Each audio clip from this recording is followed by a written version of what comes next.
नमस्कार दोस्तों, कानून का दरवाजा चैनल में आप सभी का स्वागत है। आज के इस एपिसोड में मैं आप सभी को जानकारी दे रहा हूं कि जब कोई व्यक्ति, चाहे वह आपका पड़ोसी हो या फिर आपका कोई फरीक हो, जमीन संबंधित मुकदमा आपको पक्षकार बनाता है, तो पक्षकार बनाने के बाद, केस के एडमिशन होने के बाद आपको वह न्यायालय द्वारा नोटिस भिजवाता है।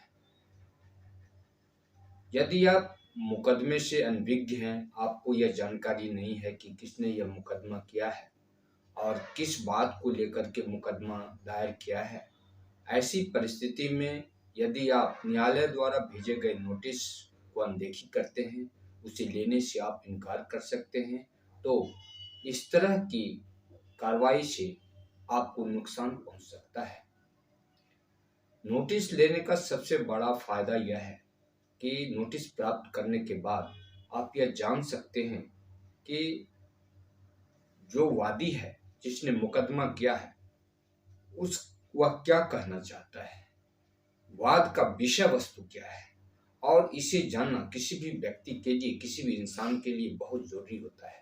यदि आप विषय वस्तु को नहीं समझ पाएंगे तो उस वाद का प्रतिवाद कैसे कर सकते हैं।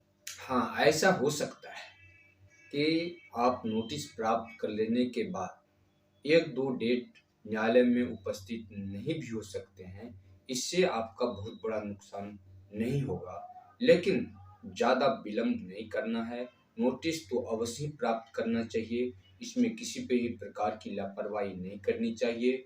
नोटिस प्राप्त करने के बाद आप जो भी रेलिवेंट पेपर है उसको ऑब्टेन करें, उसे प्राप्त करने की कोशिश करें और अपना पक्ष मजबूत रखने के लिए संबंधित न्यायालय के अधिवक्ता से संपर्क करके उचित सलाह ले सकते हैं और उसकी तैयारी कर सकते हैं।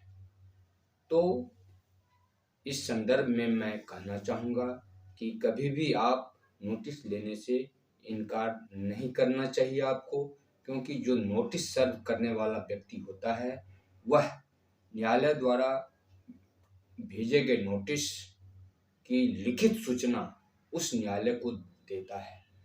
यदि आप नोटिस लेने से इनकार करते हैं तो इस बात की सूचना न्यायालय को वह अवश्य देगा, और यदि आप सही समय पर उपस्थित नहीं होते हैं तो इससे आपको बहुत बड़ा नुकसान हो सकता है, और जो भी आपका प्रतिद्वंदी है, एडवर्स पार्टी है, उसे इसका बहुत बड़ा लाभ हो सकता है।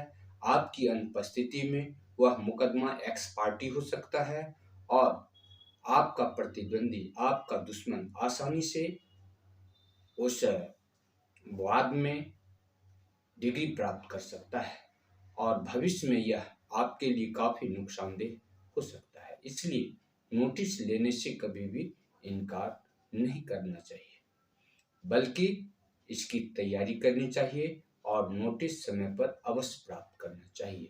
धन्यवाद।